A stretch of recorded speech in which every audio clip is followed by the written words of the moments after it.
So what if I told you that inside a simple office printer there are hundreds of super detailed greeblies for you to craft your robots?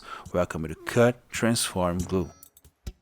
Nothing beats taking an old electronic apart when it's time to recharge my creative batteries, and this giant, super old stained laser printer looked very promising when I found it inside a dumpster a couple of months back. It almost broke my back as it weighed like 25 pounds or something, but look at how many structures and shapes we can see just by opening a few latches here and there. I knew this was going to be the best printer I've ever found. But I began this process actually by scrubbing it a little with some disinfectant, because yeah, you never know, and by activating the speed cheat code, because this was going to be a long day.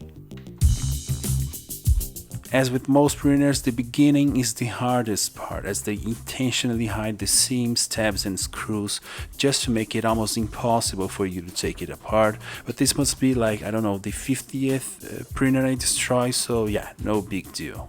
Now, when you take some old things apart, you'll find a ton of interesting and sometimes funny design choices. Like, look at this on and off switch right here that is mechanically attached to a real switch on the inside of the printer.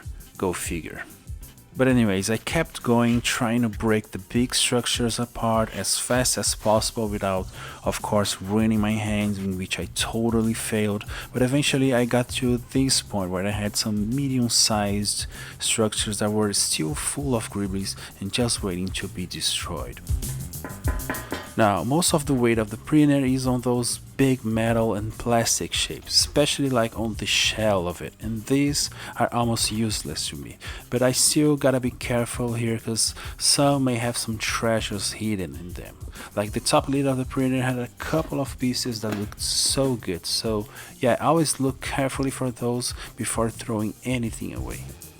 With the printer broken down into smaller assemblies, I went and took each of them apart, carefully looking for cool shapes. There was a ton of opportunities in this printer, as it had different paper fitting slots that were not only full of details but also very symmetric, which is a huge bonus. This is very helpful when I'm making my models. There were multiple big panels with super cool looking holes, tabs and slots, but there were also a bunch of, I guess, paper rollers, like tiny wheels all over the pieces that I of course made sure to remove and save all.